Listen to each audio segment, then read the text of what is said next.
Good evening. Welcome to PoliticIt podcast. Tonight we have Outgoing Mayor Mike Caldwell, Ogden City. Nice to have you, Mayor. Thank you very much. I appreciate the opportunity. This is really something. I mean, you're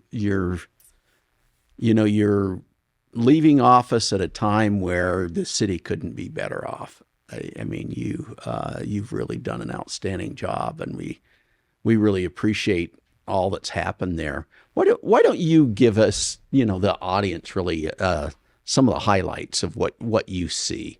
Well, I'll give a couple. I'll give some lowlights. Okay. Part of what got me trained up in this position, my first day on the job, I was home reading. So you get inaugurated, and then on that Tuesday, I was home. My wife was out of town. I was reading a book to my 8-year-old daughter at the time, getting her ready for bed and everything else. So my phone kept buzzing. I was like, I better go figure out what that is. And it was my assistant. She said, Mike, we have had a terrible event downtown, and our strike force went to go what they just thought was a grow house. No, they've been looking at it for days and didn't know what was going on there or anything else. So they went, and it ended up being a gentleman had barricaded himself in the back of the house, and we ended up having 5 officers shot, and Jared Frankham lost his life on that night. And so I went to the hospital and just didn't know what to expect. Nobody knew me. It's my first day on the job, and I saw these hallways lined with officers that go to support their fallen comrades and their brothers and sisters in arms. And I got home at 4 in the morning and kind of laid in my bed in a cold sweat for a little, like, what do I do with this? I mean, how do you manage this? And, for a Hatch Act violation, the police chief we had at the time, John Greiner, had been let go. And that law has been completely turned. It just felt completely unfair. It was super political. And so we didn't have a chief at the time. I was brand new. We had 5 officers shot, 1 lost his life, and we were the lead story on the Today Show the next morning when I was getting ready to go to a press conference. And I realized out of the chute, I don't know anything about anything. And so I kind of realized I need to just be on a listening tour for a little while and see what is actually happening and what our employees are feeling and how we're responding as a community and everything else. And that really gave me, out of the gates, like one of the hardest things I've ever emotionally dealt with in my entire life. But it gave me a realization that this has nothing to do with me. This has everything to do with the people and the men and women that work for Ogden City and provide all the services and everything else. And my job moving forward is going to be finding ways to support them. And I'm really proud of the work that our team has done. I have laughed with them a bunch of times that I feel like my job is to go to council meetings and other places and take all the slings and arrows to keep that from coming into their areas of expertise in their world and to keep them motivated. And that's what I've really tried hard to do. I mean, we've got a really amazing team of men and women that work for Ogden City that love this community, that have been here for a long time. And it's been the greatest honor of my professional life to be in the position to support them and stand them up and celebrate what they do. So, that's an interesting story and kind of a hard start, right? Can you give us a little bit behind the scenes of what you went about doing? Because of course, if there's no chief, right, there's lots of things that had to be dealt with. Well, it was crisis management at the time, and so our job was to be stable and consistent as we went through that and not get wrapped up in all of the emotion. We need to plan for a funeral. We need to figure out what our needs are in the department. We need to get them support. We need to make sure that those that are still in the hospital, we didn't know if it was just going to be one. It could have been 4 or 5 of our officers that didn't make it through that night. And our job was to support them and their families. And we just went straight into the brass tacks of, look, we need to make sure that they're okay and that our community's okay. And we spent every day at the hospital for the next week or so and in conversations with the families and meetings talking about what we can do better in terms of supporting them and figuring out what they need to do.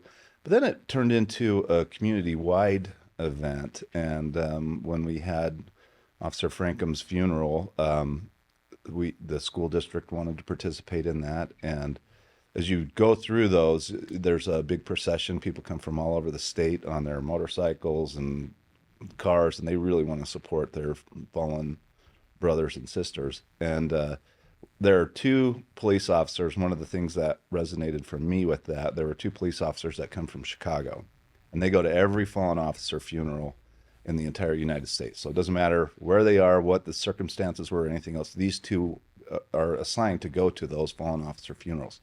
And they told us after, we've been to hundreds, literally hundreds of these.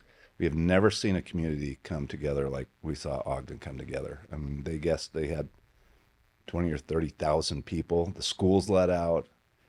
It was awesome to see how the community came together for that. So some of that just happened organically. That's not something you can plan. You can't call the school district and say, hey, have all your elementary students write, letters and notes of support and stand on the corners and flags lined from the D Event Center all the way out. They originally thought they were just going to have it at the church house, and they said, no, this is going to be way bigger than an LDS church house will fit. And so they had it at the D Event Center, and it was almost entirely full.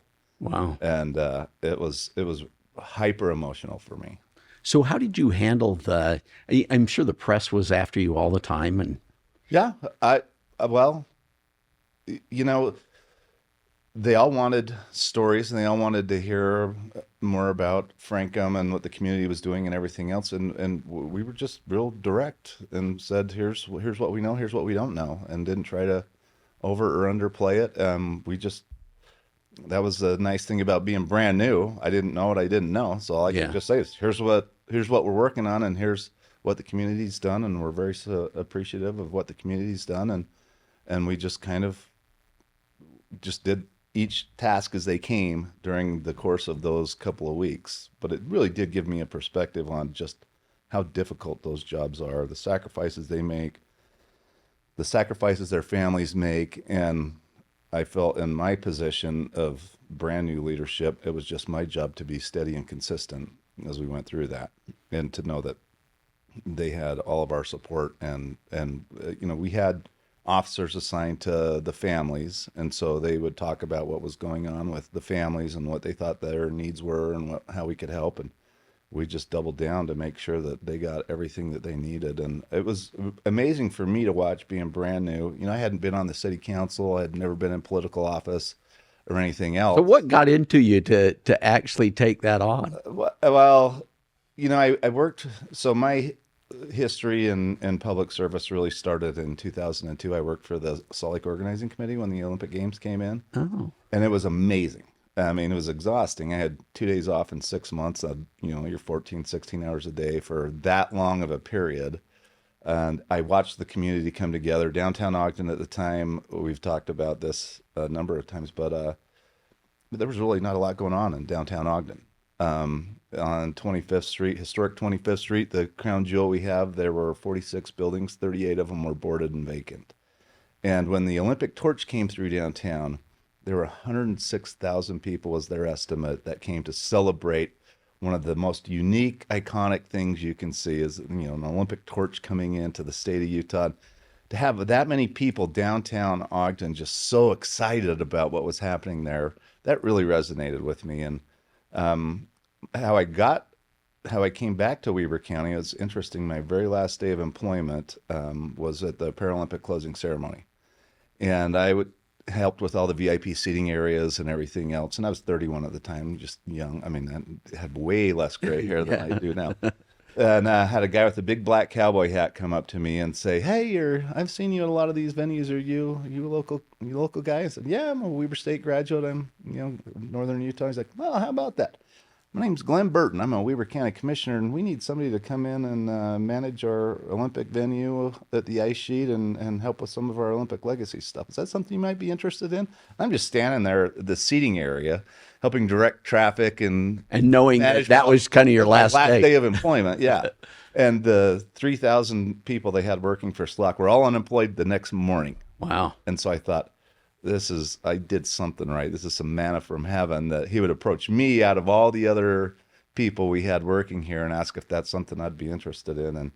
And of course I was. My I'm sure he had been following you. I don't know. He's seen me That in a wasn't lot of just places. that wasn't just a random event, was it? Or I don't know.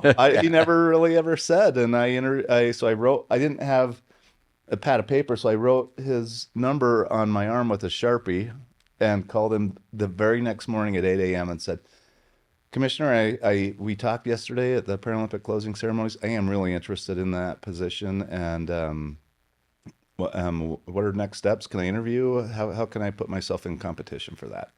And so they brought me in about a week later to interview for the job, and I told them about my Olympic experience and what we were doing, and I said, I've never played hockey. I've never figure skated. I don't know a whole lot about how the ice sheets are run, but I can tell you this. I'm good with budgets. I was a stockbroker for a long time. I will manage that very well, but we have an opportunity here to do something unique post games. And it won't just be at that time, the ice sheet was operating from 5 in the morning till 1 or 2 in the morning sometimes. We were one of only 3 along the entire Wasatch Front when that came out. Now there were one of 17 along the Wasatch Front. I said, I can't pack more activity in there, but there's an opportunity here to do something really unique with the Olympic legacy. We had 2,200 volunteers at Snow Basin, and we had probably 300 at the ice sheet. And when the unique thing about the Olympics is if you don't have a legacy plan at the end of those 17 days of competition, the LC rolls up the tents and they go back to Switzerland. And if the local community doesn't grab that and do something with it, then it will just disappear. And I said, I will not allow that to happen. I will do everything I can to make sure that people find a way to stay engaged. I mean, that was the biggest volunteer effort we've seen in so many regards. We had, they told us it would take a year and a half to put together 24,000 volunteers across the state. No, they said it would be 3 years. And in a year and a half, we had 88,000 applications on file, most of them bilingual, and not only bilingual, but bicultural, because we had all those missionaries that spent time in Finland and other places where you just can't learn that unless you're there. And so many of those people came together and showed up, and it was a fantastic games. But my job after that, I felt, was to make sure we did something with the Olympic legacy. So we started the Goal Foundation. And I've actually told Mitt this because Mitt was the CEO at the time. I said, you weren't supposed to take anything out of there, but I took a thumb drive with 2,500 volunteer names and contact addresses. And so we got permission to send one letter out to every one of those that volunteered, and it was kind of well, what's next? We just had this amazing experience. What's next is this foundation, and we're going to retool Ogden City and our reputation through volunteerism and sports and events, and really take advantage of our natural environment. I mean, there are very few places that are a mid-major metropolitan area like we have here, where we could leave right after this podcast and we could be buckling ski boots at Snow Basin, a world-class Olympic venue, in 25 minutes. There are not many places in the world that exist like that. And so we just felt it was really critical to take advantage of that. And so I'm sure those kinds of efforts are one of the reasons why we are going to host another Olympics. Yeah, but that's statewide. But I think, to Ogden's credit and to the people that live in northern Utah, they really did show up. And when that letter went out, we did start the Goal Foundation, and so we started bringing in, took over the Ogden Marathon, and we've had dew tours here, and we've had the Xterra Pan American Games here, and it's become known as a destination for outdoor active lifestyles. And we have 48 different companies here now that are in the outdoor industry, and they don't go to places because some of them do, but most of the people that work in the outdoor industry want to go there because they want to ski more, fish more, ride the bike more, and be in an environment where that is celebrated and supported. And so we really did rebrand Ogden City through the games experience and post games through that. And so that's a long answer to your question. How did I get involved? Yeah. I did a lot of that. I helped with a lot of the outdoor company recruitment and everything else. And when Mayor Godfrey at the time said he wasn't going to run again, because I'd been involved in so much of that, I had a tremendous amount of people come and say, hey, you really got a lot of sweat equity into this. You can't not do it because you just don't like the taste of politics and you don't know how to run a campaign or anything else. we will all help with that. And to their credit, they all did. I had weekends where I'd have 50 people volunteering to go knock doors with me, and would hit 3,000 doors on a weekend. And some of the other candidates were like, I don't know what to do with this. Right. How do we compete with that Yeah. kind of a grassroots, support group? And it's been, they've supported me and worked with us and volunteered for the entire 3 terms I've had now, and it's been an honor. Well, let's take a break and we'll come back. But I want to follow up after the break with this outdoor recreation Okay. thing. Okay. Okay. We'll be right back. Previously on PoliticIt. What would you say to voters? How are voters going to connect to you? Well, I would say, to the voters, if you're happy with where America's at and you're happy with where America is going, then you should probably not vote for me. But if you want to change and you want somebody who's honest, who will actually do what they say they're going to do, who's going to put the hardworking families ahead of special interests, who's going to really fight for truth and transparency, then I would hope that you would vote for me, and we can win this thing. I'm excited about it. Welcome back to PoliticIt. Again, we're with Mike Caldwell, outgoing Ogden Cedar mayor. Now, right before the break, Lame ducking my way through the whole thing. yeah, that's cool. Yeah, you're going to leave behind quite a legacy. So, one of the things you mentioned right before we went on break was you were talking about this outdoor sports. Mm-hmm. Kind of. I mean, Ogden became well known for those companies actually coming together here. That's been awesome for me. I mean, I self-identify as a ski bum and a bike geek, and so I grew up with all of that. That was part of my draw to want to go be a part of the Olympics. One of the at that point the biggest event that the state of Utah had ever hosted, and so for me, I can speak that language. I could do all of that. I've had a season. So had that transition already started under Mayor Godfrey, or yeah, we had conversations. I think the big kickoff for that was just after the games. We had a meeting at the Eccles Conference Center in their executive room. We had 50 of the people that worked on the games, the elected officials, just the whole ecosystem of people that helped put that together on that. And we're like, what are we going to do next? I mean, what do we do with this amazing legacy? What do we do as a community? We feel like we've been looking in the rear view back at Ogden's glory days for way too long instead of looking through the windshield at where we're going on that. And, some of our points, and I firmly still believed that, was look, you got 2 rivers that converge in our downtown. You're 25 minutes from 3 amazing ski resorts. You got hundreds of miles of trails along those rivers and on our foothills and everything else.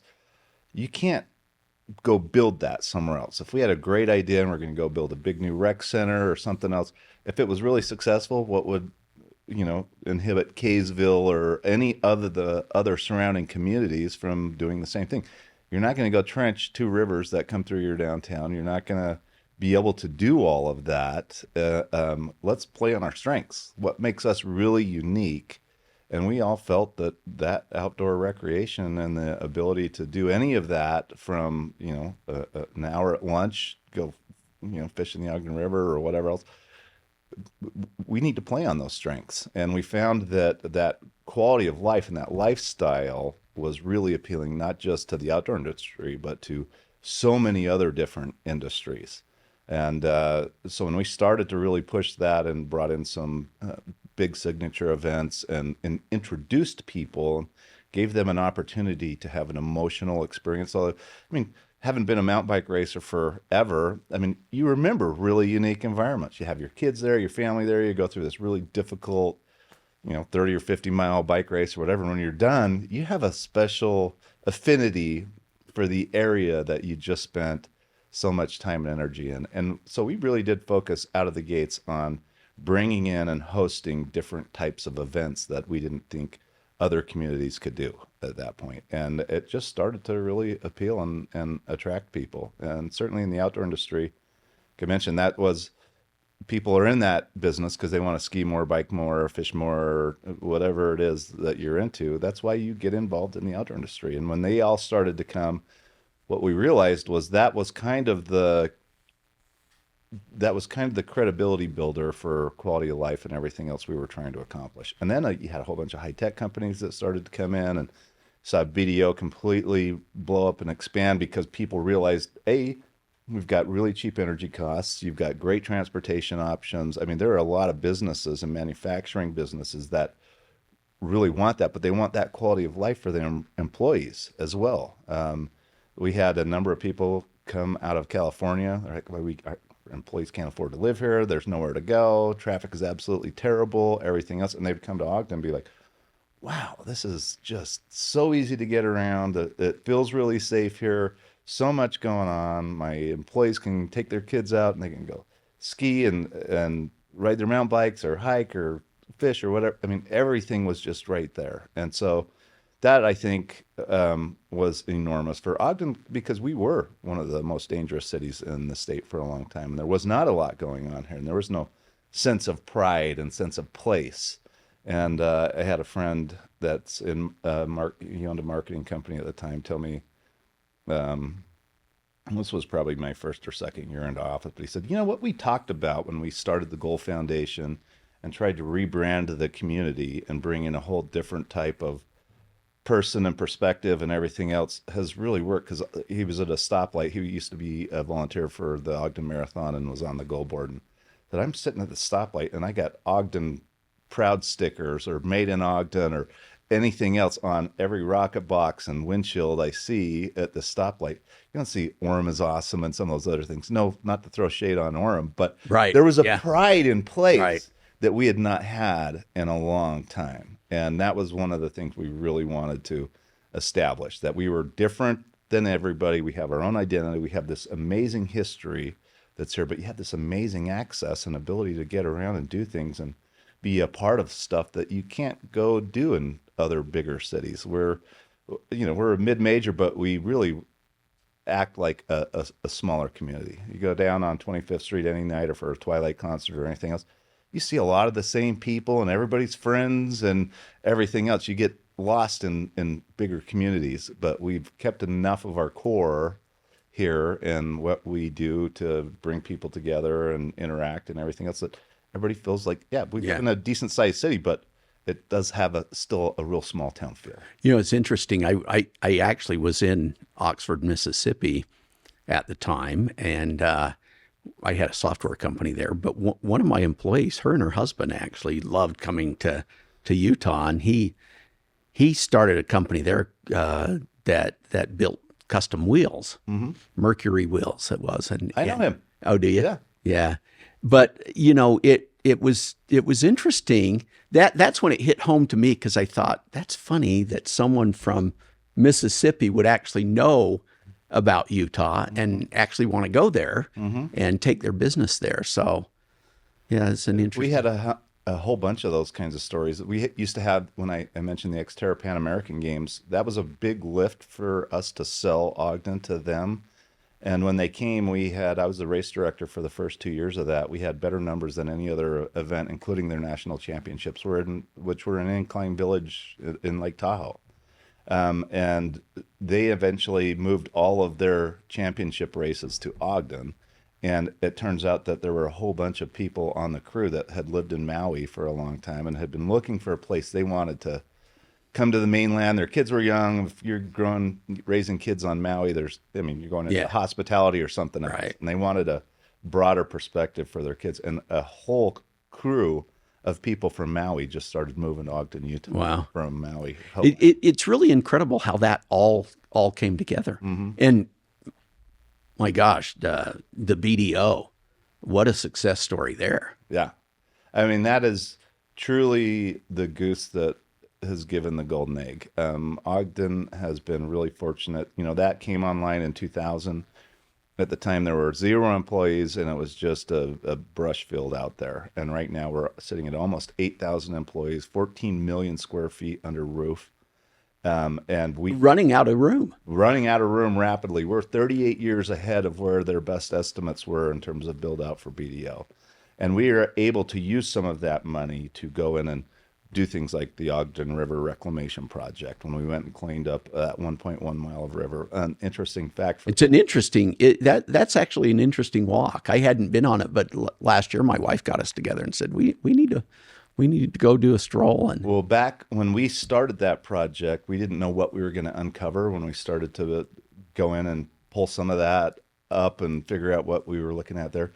It turns out that we pulled 8,000 automotive tires out of 1.1 mile of river, 8 full cars, and we pulled about 800 full dump truck loads of garbage out of that river. And within a year and a half, it was recognized as one of the only urban blue ribbon fisheries west of the Mississippi River. But that was $16 million. But without a funding mechanism like BDO to help us right, it's not like to do that, Yeah. it would have been an impossible project. So yeah, BDO has been really unique for Ogden City. There's not we have people come to take tours of that all the time. How did you do it? Well, we had 2,000 acres of Army land that they were giving up, and we own it. So you can't own those buildings. It's going to be on a lease basis because they still don't know sometimes what's under the ground there. Right. And you just need to make sure that it's going to be safe, and the Army wanted to limit its liability. So giving it to a municipality allowed them to still have some semblance of control over that land. And if they needed to go drill monitoring wells or anything else, they could still do all of that. If we had just sold it out and parsed it out. Well, and what a great thing for Ogden. I mean, we're the crossroads of the West, right? Yeah. I mean, it's interesting that you know the history going way back to the early railroads and what was going on in that period of time. You know, speaking of the early railroads, one of the things that's fun to talk about is in the early 1900s, Ogden City had more millionaires per capita than any other city in the entire United States of America. When was that? In the early 1900s. Really? We had 130 trains that would stop a day that came through our rail yards out here. And if you think about that, going through 2 world wars and everything else, all the manufacturing, all the munitions manufacturing, the movement of troop trains, movement of payroll, because it was an all cash-based system, the banking systems that came up, the Eccles family, the Browning family, all of that just really was, it's an amazing story. It's an amazing history for what's happened in Ogden.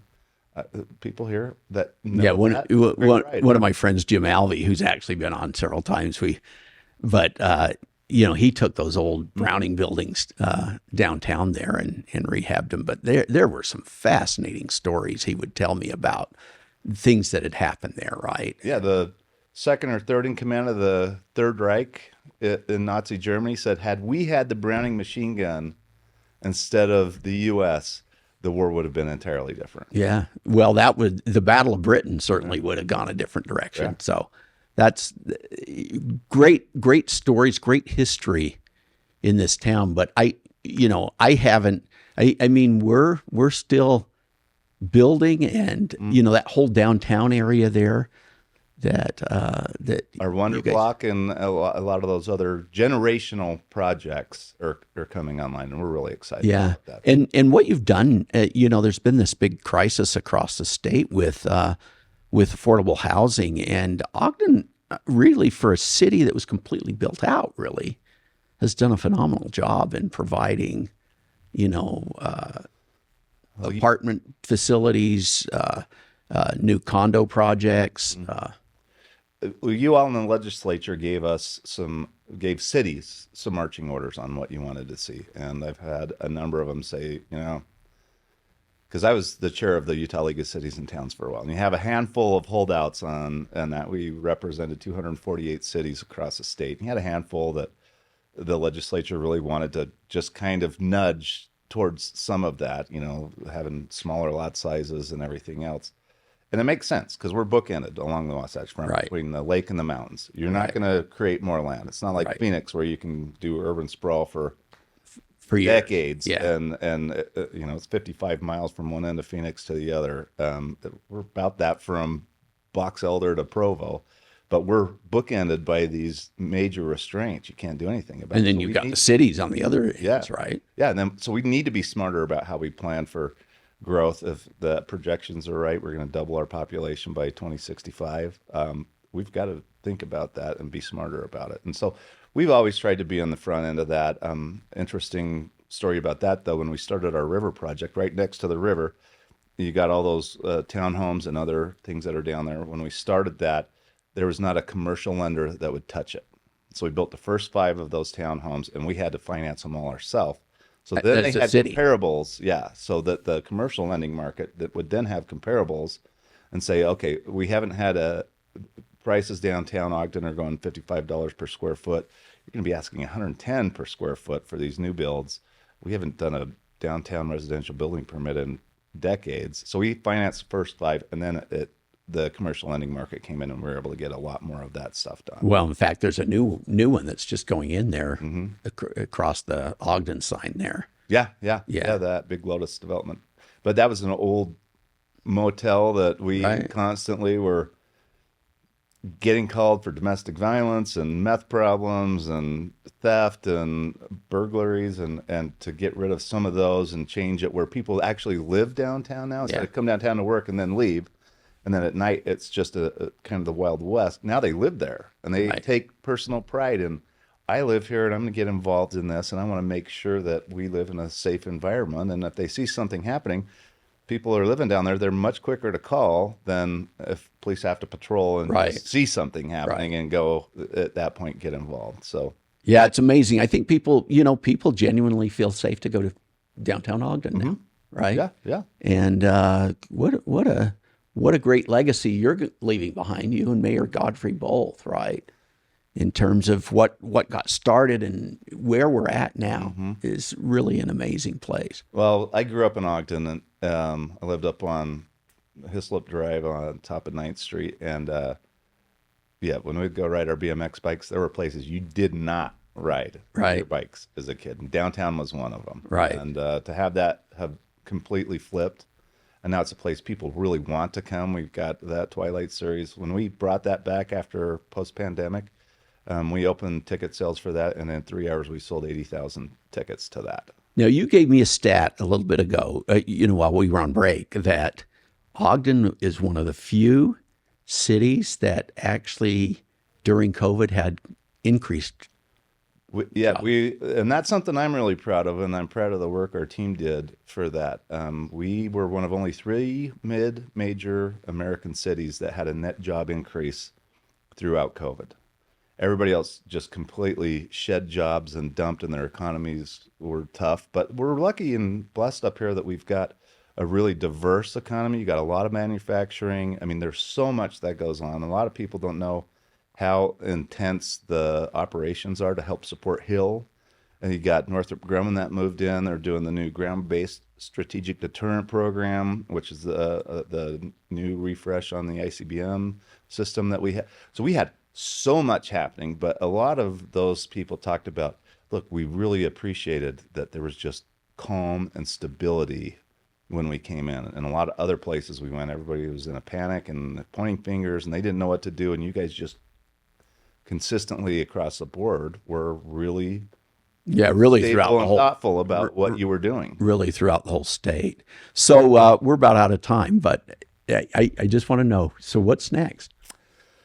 We've got a couple of really unique things coming in terms of the state. Just a week ago, we had a big celebration down at Rice Eccles about the IOC basically saying, look, we've got 4 potential host cities for 2030, but the only city we're moving forward for 2034 is Utah and Salt Lake City. And so we've got Olympics on the horizon.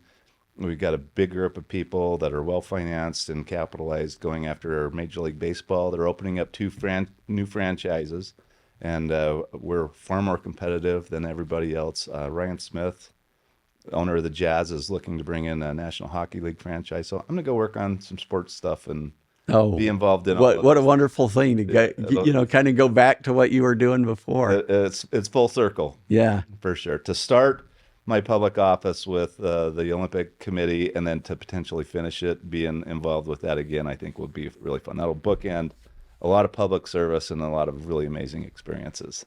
Well, you're a good man for the job. I appreciate you coming in, and any last words?